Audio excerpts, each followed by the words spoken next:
Yeah, and also what's amazing is the kind of production that's been put together by Virtual Concert Halls and the team who have animated and put all these sort of visual aids so that anyone could really understand it. And I would like to ask how this collaboration with Larry Rapchak as well as all these different productions came about. That's right. Well, thank you for that question, Chris, because this was, you can call it strike of luck or a moment of, God's vision or whatever. But for our company at the time when this project came about, our company was very, very young. So we were just starting to establish our place as the content creators. And for a lot of people, there was a big question mark where those people are going to go, because we are professional musicians. We are not really professional filmmakers or professional video program makers. We had a lot of people helping us from all those related fields, teaching us, shaping our approach to everything. But we don't have a degree in filmmaking. None of us do.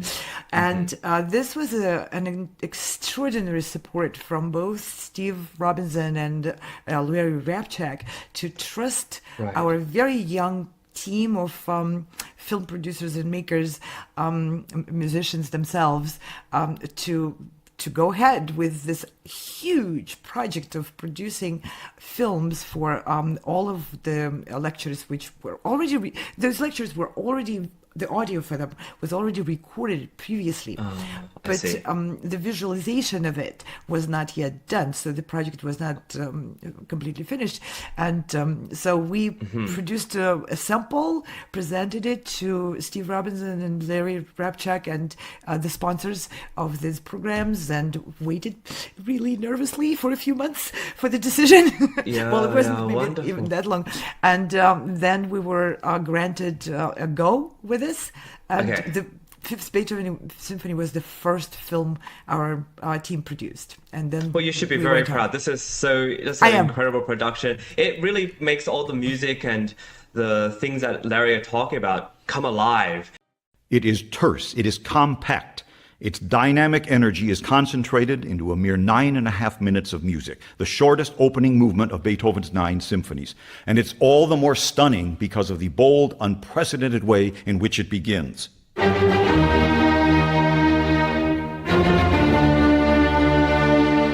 Known to practically every living being on earth. It's that powerful. And the attempts to describe and explain this or that aspect of this music are endless. For instance, is there any dramatic significance to the opening motive, beyond its musical and structural function?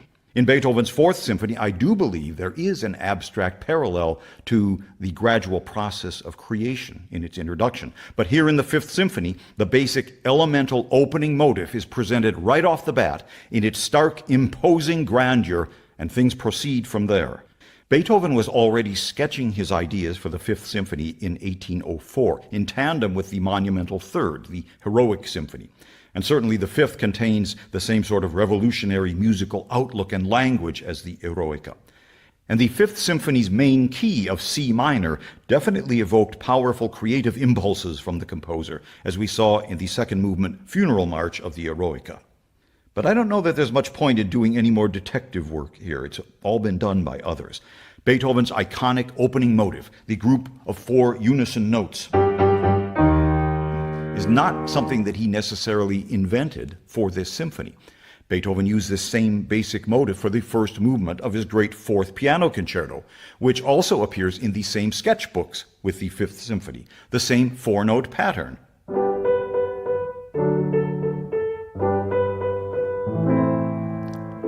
Sounding much different, yes? Mozart used the same motive 20 years earlier in the first movement of his equally great C major Piano Concerto, number 25.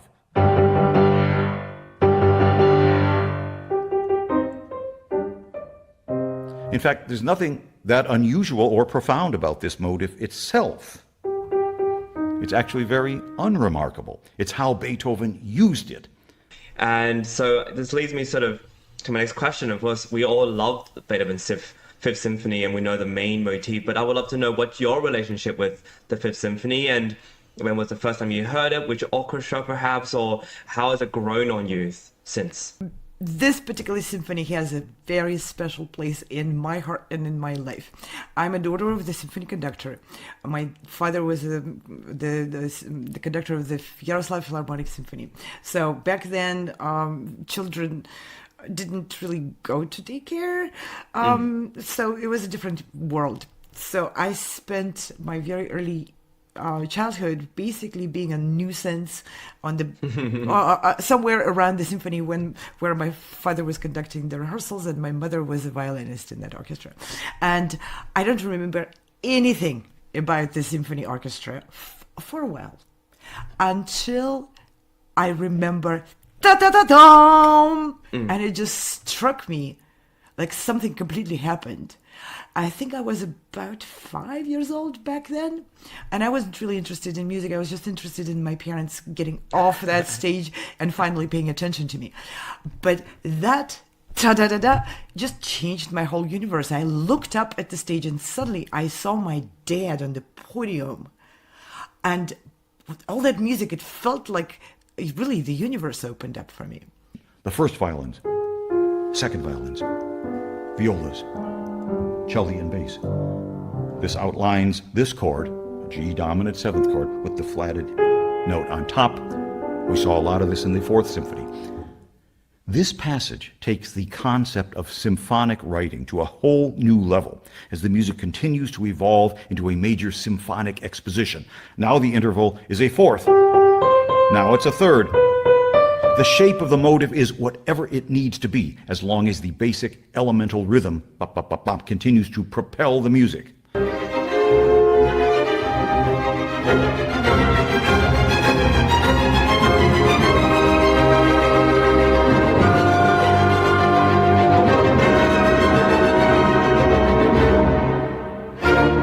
And that tempestuous sounding chord is none other than our diminished seventh chord, guaranteed to increase the tension level in any dramatic music. And these diminished seventh chords can be pretty tricky. They can resolve in a number of ways harmonically, as we will see. In this case, this chord resolves like so. Harmonically, what else? A few diminished seventh chords. And our powerhouse motive in the bass. But as I said, those diminished seventh chords can lead anywhere. And here they take us out of the gloom, back to our heroic E-flat major. And pow! The main motive has now become a dance. The long note isn't there. It's a continuous stream now of short notes in a new melodic version with appoggiaturas on the strong beats. And the riotous energy takes over. And a chugging bass line. And just as the first big climax had thundered out the main motive in C minor, the same thing happens here, but now in the joyous key of E flat major to conclude the exposition with full emphatic repetitions of the motive. Here is the whole passage.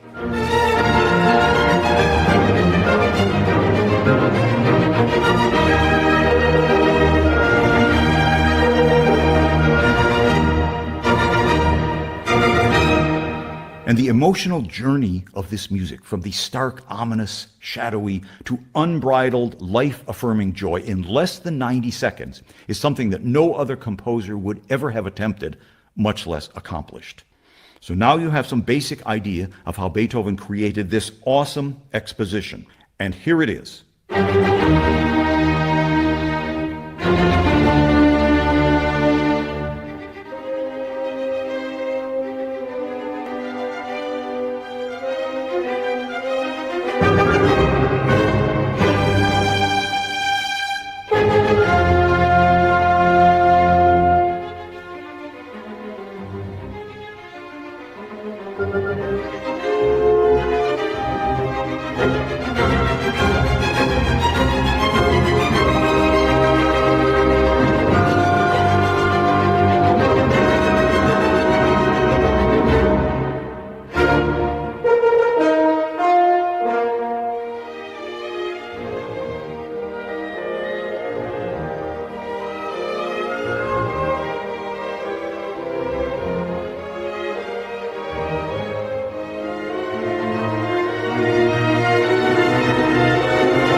Wow, it's so dramatic. It's so incredible. I love the way Larry talks about this because it really does add the little details to what the architecture of the piece really is. And there's this incredible drama about it. And I want to ask you, Dr. Anna, when you talk about Beethoven's music or the great composers, how do you illustrate drama? Do you play it for them? Do you do something similar to what Larry does? Absolutely, I try.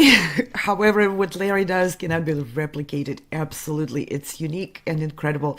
And the way he presents the elements of the Beethoven's architecture really does change the way you hear it. See how the film is structured here. He explains each element and how they are connected, interconnected, how the Beethoven builds that architecture of the opening of the symphony and the exposition. So we get to the end of the exposition, and more is to come. The development section is building on what was exposed in the exposition, Right. and that is going to unravel a whole magnificent picture of the planning which Beethoven had in mind.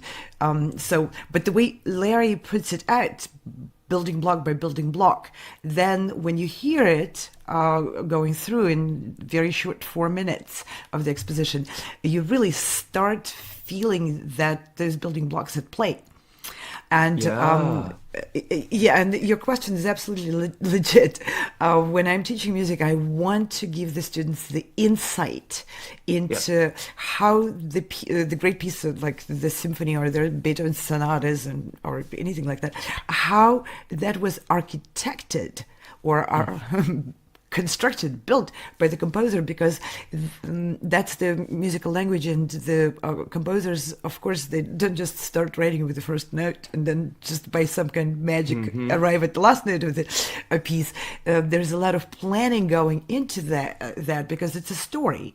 There's a concept of the story, and there's a development of the story, and of course each composer puts in a lot of planning into how the musical language illustrates the elements of the story. There is protagonist, there's antagonist, and there's a conflict, and there's a resolution.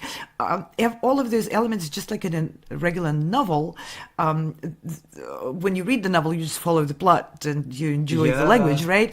But when you write the novel, you don't enjoy the plot and language, you create it. So that creative process is maybe relevant to people who are reading novels, but it's very, very relevant to people who are trying to interpret the music, to perform the piece based on that canvas which the composer created. So in order Do you find that there are other pieces of music where you're teaching or you're demonstrating that replicates this sort of incredible architecture that you have discovered in your interpretation? Because there's probably pieces you know better than others, which, of course, and you admire for their architecture. Is there another piece of music that sort of is similar in this sort of breadth of architecture? I would say every masterpiece by every composer is. And that's what makes a masterpiece. The incredible preparation before you actually set out to write the notes. The incredible creation of a bank of materials and the work of a composer. I'm astounded by how people even compose music, because there's so much of collection of materials and thinking and architecting. You don't always approach performing music the same way, of course not.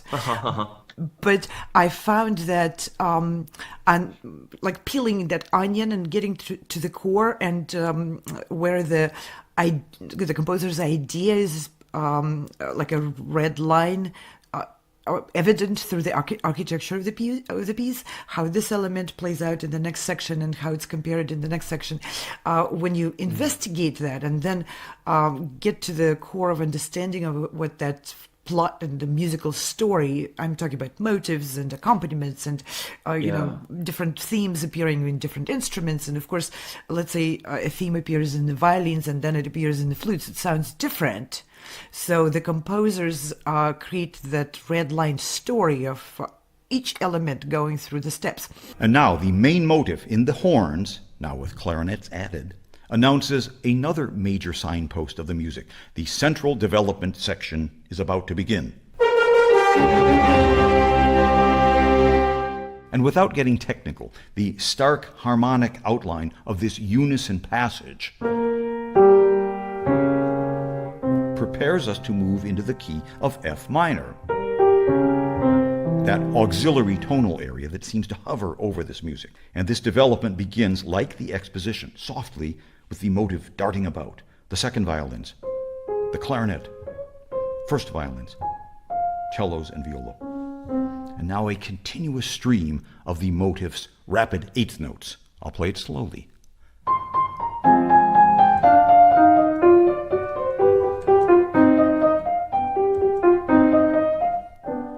So ghostly, this continuous chaining together of these short notes. There's a gray quality to this, like all those old German paintings of the era, forests and seashore, that misty, slightly creepy feeling. And the motive is growing. It's everywhere.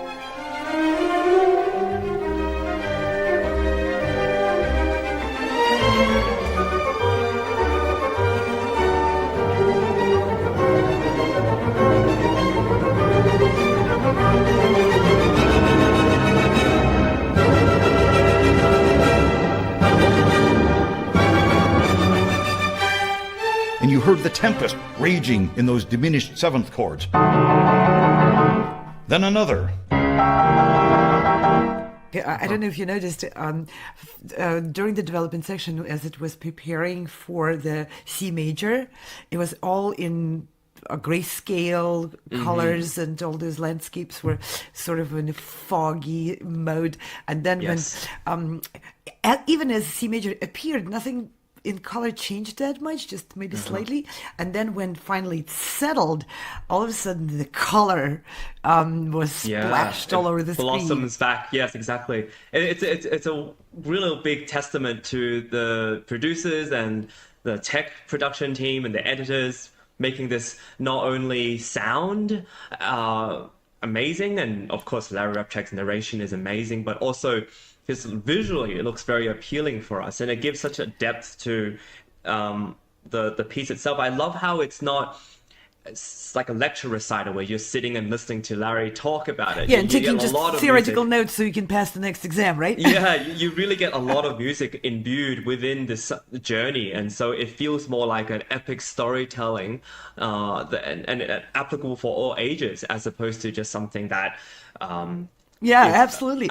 And so the secondary theme appears, and having moved into C major, which is referred to as the parallel major key of C minor. Here's C minor. Here's C major. The secondary theme again provides a welcome respite from all of the Sturm und Drang.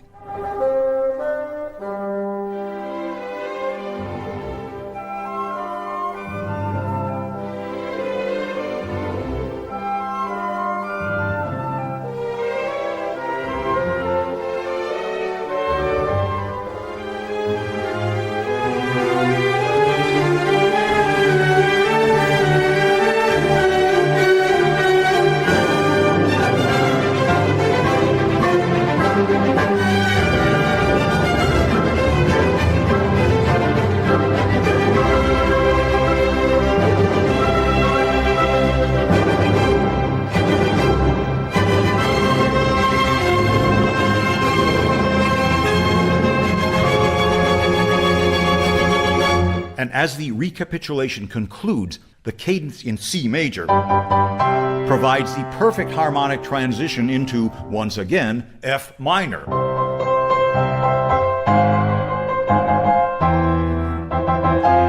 F minor, again, clearly functioning as an important harmonic force as it signals the beginning of each major section in this movement. It also echoes those videos by whether it's a pianist or a string quartet or something, where you have amazing videographers who time the close-ups of certain, when you watch a digital concert hall of Berlin Philharmonic, they close up on certain the soloist, something's the conductor, and the emotions. It's as if they have such a big insight to how the music works, and then they show it on film. So it's like a highlighting of what's dramatic about the music. I love it. Yeah, I what's love going it. on. And as a musician, and I have lots of friends who play in those orchestras. There's almost never a complete musician satisfaction with the timing of it. It's like, okay, well, this is flute a solo, and they're showing oboe. Yeah, I mean, you win some, you lose some, honestly. But the most important thing is, I think we are trying in our digital and visual world that we live in to appeal to that without losing touch of what the tradition and the music drama and the foundations of it all, which is Beethoven and his incredible genius, highlighted by Larry Rapchak. And what I love about how he also illustrates the structure of the piece is he brings to light this sort of the form without making it sound boring. It's a journey, it's an adventure. And I think this is something I find really appealing because it's storytelling. How do you, as an educator, talk to your students about form and structure, in particular the sonata form? And what's also brilliant as a side note is how Beethoven brings in sort of this flute cadenza, a short one, into this. And it's like, well, who else would have thought of this? And he's trying to bring in all the tools to create something just original, but also dramatic. Yeah, that little cadenza actually reminds me of the Symphonie Fantastique by Berlioz. There's a spacious moment, but there's more than one in this Symphonie Fantastique, which really sounds almost like it's been taken out of this symphony. And those reminiscences are really very enriching for people who listen to the music, and of course, especially for people who perform the music, having those parallels and memories of different moments of different pieces of music. That's an extremely enriching experience because you're not just listening to one piece or playing one piece. It's a much more complex and much more chaotic and richer texture. The memories, like as a professional musician, I deal with, and this for me is one of my objectives to invite and to encourage and inspire my students and whoever comes my way as a musician to really embrace the complexity of it and embrace the chaotic nature of music and explore it as much as possible, because this is where the emotional experience of whether listening or performing the music becomes what it's meant to be, enriching. And if you ask me as an educator with the students, what I do, I have my own system. I call it listening log. Oh, okay. Where my students have a basically a music appreciation assignment every week. Nice. And they have to watch videos or listen to recordings. And I have a whole structure and a whole curriculum in there. They can choose pieces from different styles and da-da-da. And but the whole point is to make it very personal. I always tell the students, no matter how young, let me back up a little bit. That assignment includes a comment section where the students need to write comments in there. And of course, they always ask me, what should they put in the comment? Because they obviously want to please the teacher with the comments which will fit the teacher's objective, right? And I have a very simple explanation of what I want in those comments, and I'm just going to share it with you. The explanation is, first of all, I start with what not to put in the comments. And simply do not put in those comments anything I might know or I might learn. Or, in a digital terms, don't put in those comments anything I can Google. Oh, I see. I don't want to know anything about the composer. I don't want to know anything about the country or whatever. All the information, which academic part of it, which is Googleable, learnable, informative. I don't. Please leave it out. Then what to put in there? Something I can't Google, obviously. And what is that? I'm going to ask you. What do you think is that? well, the inner emotions that you may feel, sort of comments that you may have as your first listening experience, or maybe the second time you hear it, maybe you find out something different, or you say, oh, this sounds like a this. Or I recently watched Star Wars, and this reminds me of when, you know, so and so character And Beethoven appears. does remind of stars. Da da da dum bum, doesn't Yeah, it? yeah.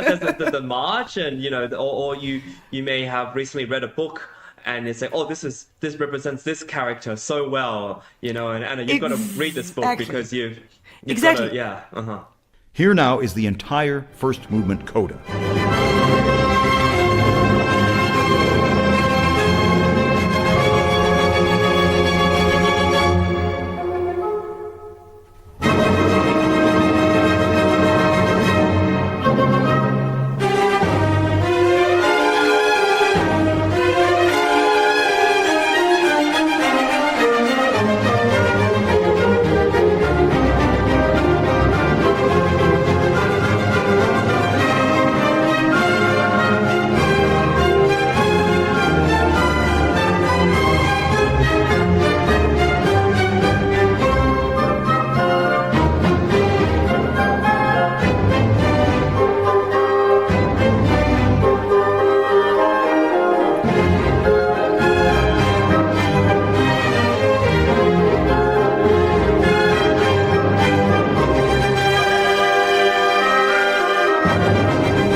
That symphony never fails to leave a huge emotional impact, doesn't That's it? incredible stuff. It Yeah. makes me wish that I was an orchestral musician, because then I could participate in such incredible drama. Yeah, lots of pianists wished that Franz Liszt made arrangements for piano. It's not the same, is it, though? To be a part of It's that not. amazing sound world. Oh, A wow. 100 people strong, right? Whew. Yeah. And with that, I think it's a big props to the team for making it so clear, so it's enjoyable for us. We have the amazing architects of music, Larry Rapchak, of course, in virtual concert halls and new media productions worldwide, making sure this happens seamlessly and amazingly. I want to give a big props to our team because they do so much good work, and they are all musicians. These are all musicians who put their lives into a different kind of genre of work, but still living to work and serve the music industry. No matter where you are or who you are, music connects us all. We started with a dream, but now we are paving the future. Welcome to the Sound Expressiva Global Competition. Fully virtual, yet bringing musicians closer together than ever before, now on a global scale. True live, inclusivity, diversity, connection, community. An extraordinary array of judges. Get noticed by companies all over the world. Prizes, scholarships, performance opportunities. Apply to be a part of the most exciting congregation of artists like nothing you've ever seen before. We guarantee quality and leave no musician behind. We can't wait to hear you on the virtual stage.